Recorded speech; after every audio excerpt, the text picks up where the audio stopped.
श्री कृष्ण ने द्वारिका बनाई, बड़ी सुंदर बनी, लेकिन आंखों के सामने जलता हुआ देखना पड़ा है। काश नमी जैसी नगरी बना लेते हैं, सद्धम नगरम की इच्छा। फिर वो ब्राह्मण देखता है, कमाल हो गई, इन नगरी की सुरक्षा की बात समझ में नहीं आ रही है, तो कहता मकान बना ले, क्योंकि मकान तो बनाना ही पड़ेगा, रहना है तो बनाना ही पड़ेगा।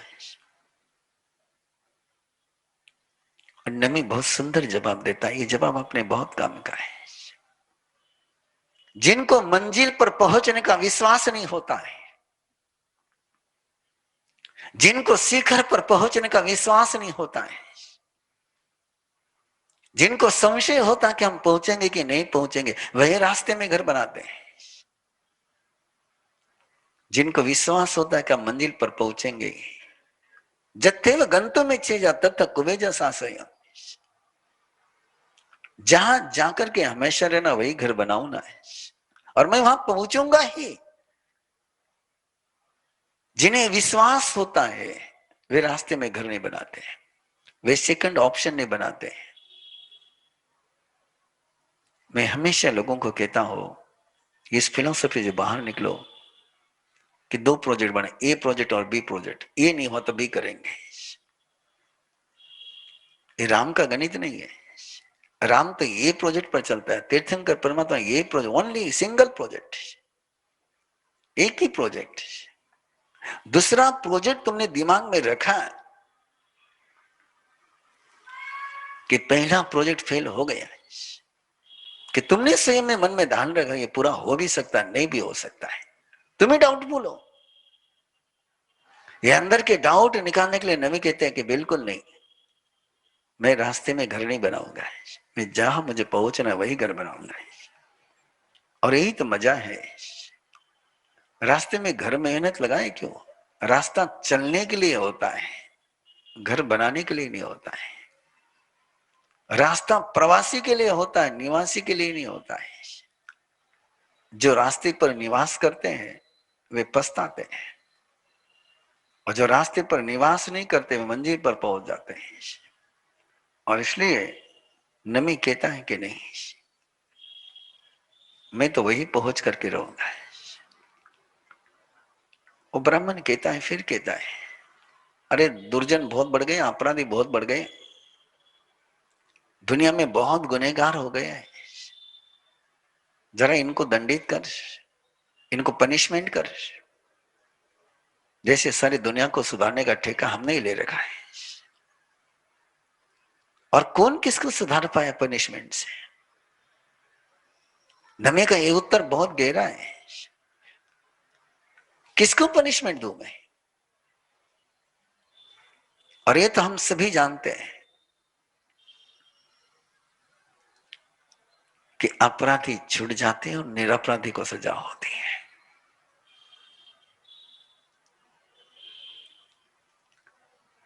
जुबान छूट जाती है और पेट को सजा भुगतनी पड़ती है। ये स्वाद जुबान लेती है, ये टेस्ट जुबान लेती है, और सजा शरीर को भुगतनी पड़ती है।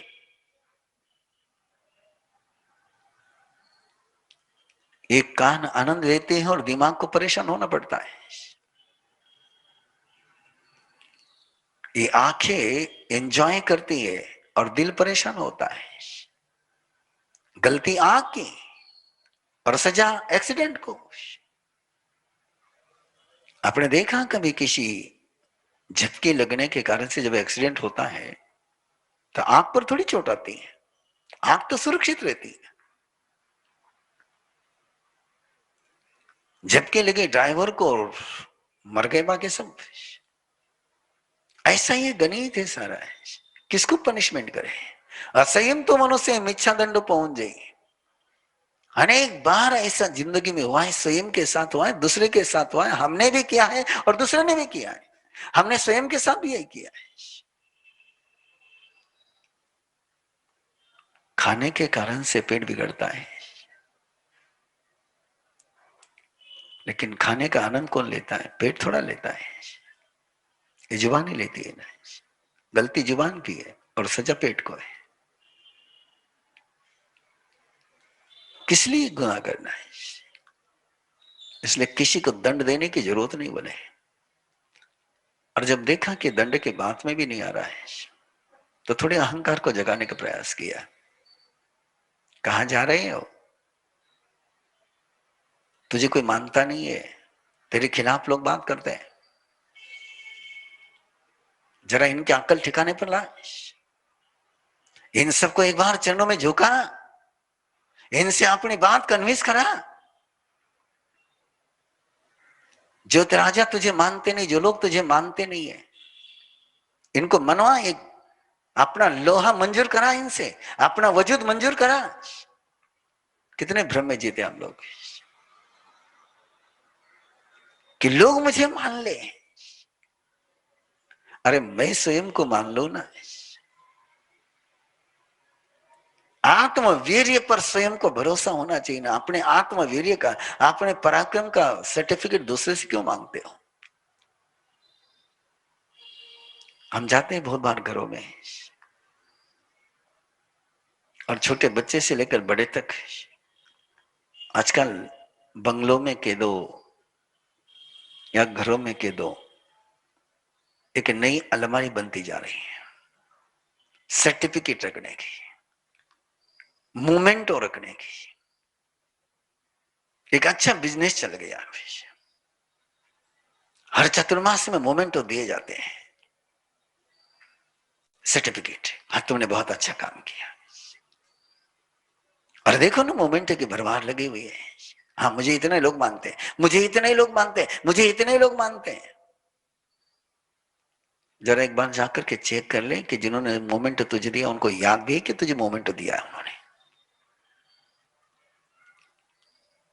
और यही आस्था यही भ्रम जगा रहा है ब्राह्मण कि जो तुझे मानते नहीं, जो तेरा अभिनंदन नहीं करते, जो तेरा सम्मान नहीं करते, जो तेरा रिस्पेक्ट नहीं करते, उनको एक बार जरा अपना कर्तव्य तो बता कि वो तेरी जय जयकार करे। और नमी कहता है कि किस उलझन में उलझा है तो क्या होगा? इस बाहर को कितना ही सुलझाएगा, बाहर में कितना ही तुझे मान ले, लेकिन तेरे अंदर में तूने तुझे जीता है क्या? और कितनों को ही जीत लिया हिटलर ने, कितनों को ही जीत लिया सिकंदर ने, सोने की लंका भी बना ली, तो आखिर में तो हार करके ही मरना पड़ा है, पराजित होकर के ही मरना पड़ा है। क्यों हरे हुए मरे? और स्वयं से जो जीत जाता है, जो स्वयं को जीत लेता है, उसको कोई हरा नहीं सकता है। एकम जिने जापानम ऐसा से परमो जवो, स्वयं को जीत ले। कहा क्रोध और मान और माया और लोभ को जीतने में लगा हुआ है। एक आत्मा जीत गई ना, तो क्रोध भी जीत गया, मान भी जीत गई, माया भी जीत गया, लोभ भी जीत गया। एकम जिने जापानम ऐसा से परमो जवो, अपानम मेव जुज्जाई किमते जुज्जे न बच जाओ। अरे स्वयं से सुलझ जाना, दूसरे से क्यों उलझता है? तो स्वयं सुलझ गया है, तो बाहर में उलझने की जरूरत नहीं थी। दशरथ कैकेयी के साथ उलझ गए, राम नहीं उलझे। राम तो सीता के साथ भी नहीं उलझे, राम तो धोबी के साथ भी नहीं उलझे, वो तो सुलझते चले गए। और जो सुलझ जाता है वही राम बनता है। जो दूसरे को सुलझाने जाता है वो उलझ जाता है। ये सारी उलझने अंदर है। और इस परम सत्य का जब साक्षात्कार होता है, तब उस ब्राह्मण को लगा कि शायद इसको दुनिया की भाषा में नहीं समझाया जा सकता है, इसको जरा ट्रेडिशनल धर्म की भाषा में समझाया जाए। एक परंपरागत धर्म होता है और एक परंपरा के परे धर्म होता है। एक क्रियाकांडी धर्म होता है, एक कर्मकांडी धर्म होता है। और कर्मकांड और क्रियाकांड के धर्म में सारी दुनिया डूबी हुई है। और नमी बात कर रहा है सच्चे धर्म की। और इसीलिए वो ब्राह्मण उसको परंपरा के धर्म की याद दिलाता है कि दान कर, लोगों को खिला, यज्ञ कर, ब्राह्मणों को खिला, इनको खिलाएगा, फिर जाना ना सन्यास में। अभी क्या जल्दी है, अभी कहां मौत पास में आई है, अभी कहां बुढ़ापा पास में आया है। जब मरने की वेला आएगी तब पचकान ले लेना। अभी तो देख, खा पी मौज कर। और नमी जवाब देता है, किस देने के भ्रम में तू मुझे उलझा रहा है। मैं लाया क्या था, लेके क्या जाऊंगा। मैं लाया क्या था, लेके क्या जाऊंगा। जब आया था तब भी खाली हाथ, और जब जाऊंगा तब भी खाली हाथ। अंतर इतना ही होता है, अंतर इतना ही होता है। आए तब कपड़े भी नहीं थे, आए तब कपड़े भी नहीं थे। जाते समय कपड़े होते हैं लेकिन जान नहीं होती है। किस भ्रम में तू मुझे उलझा रहा है, किसका अलंकरण कर रहा है। संयम ही सबसे श्रेष्ठ है, और जो संयमी हो गया वो त्यागी हो गया। उसने तो सारा छोड़ ही दिया है। जिसको लेना है ले लेगा, जिसको चाहिए वो ले लेगा। देने के भ्रम में मैं क्यों जाऊं। और फिर कह रहा है, धर्म की भाषा दे रहा है कि कहां जा रहा है अभी, इस गृहस्थ आश्रम में रहे, यही पौषद कर। मनुजा घीव घोरा समम चैतानम। ये गृहस्थ आश्रम बड़ा घोर है, संन्यास आश्रम तो बड़ा आसान है। इस आश्रम को छोड़ करके, इस गृहस्थ के जीवन को छोड़ करके कहां जा रहा है, यहीं पर रह जाए। और तब नमी जवाब देते हैं, अज्ञानी व्यक्ति गृहस्थ में रहते हुए, अज्ञानी व्यक्ति गृहस्थ में रहते हुए मास्कमन के पार निकले, मास्कमन का एकांतर कर ले, लेकिन अंदर में सम्यक दर्शन नहीं है, अंदर में सही समझ नहीं है कि बाहर का है। ये कोई साथ में चलने वाला नहीं है, तो कोई काम में नहीं आएगा। फिर एक सबके मन में एक तमन्ना रहती है, प्राय सभी के मन में एक तमन्ना है कि मेरे मरने के बाद मेरे परिवार वालों को परेशानी नहीं होनी चाहिए। इसलिए तो आपका वो इंश्योरेंस चलता है जिंदगी में अब और मरने के बाद भी।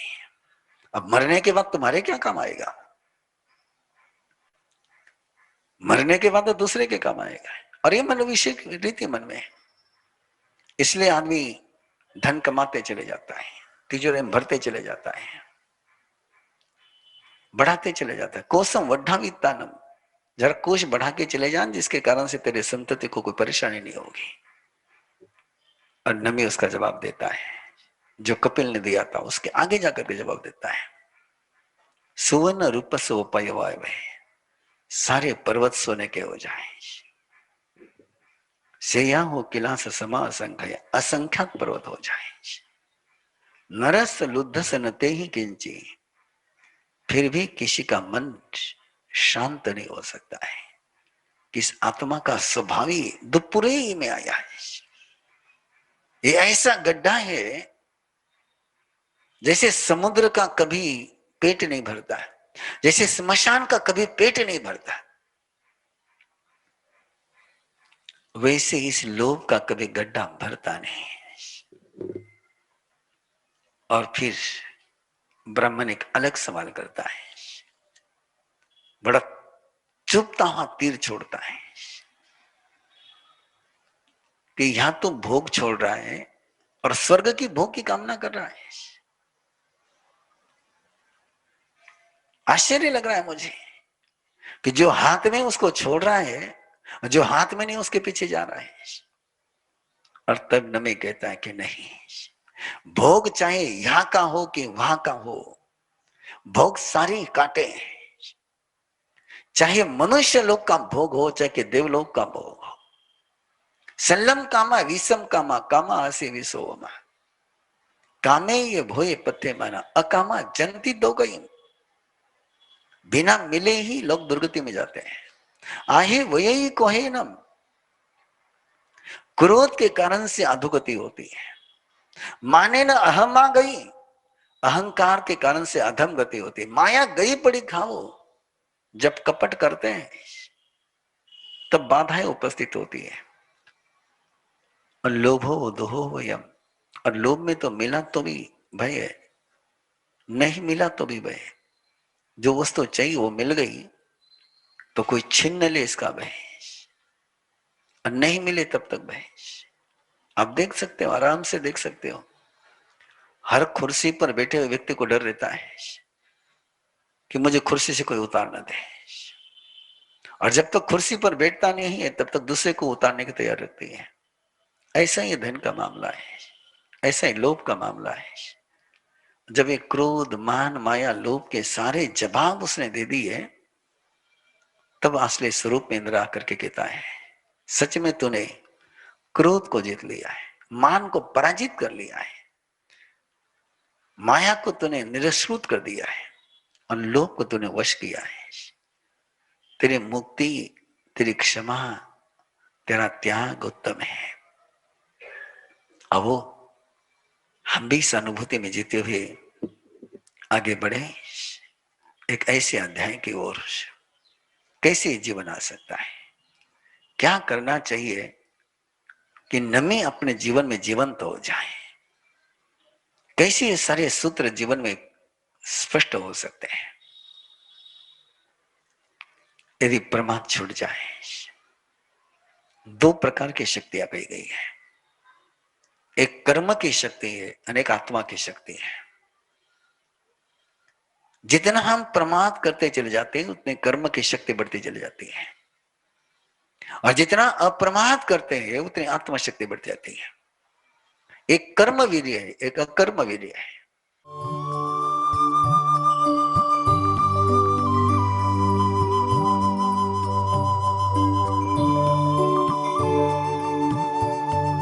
इस कार्यक्रम के पुण्यार्जक हैं श्री दीपचंद जी, श्री सुनील जी, श्री सुजीत जी, श्री सूरज जी पारख, पूना दाल एंड बेसन मिल्स, पुणे।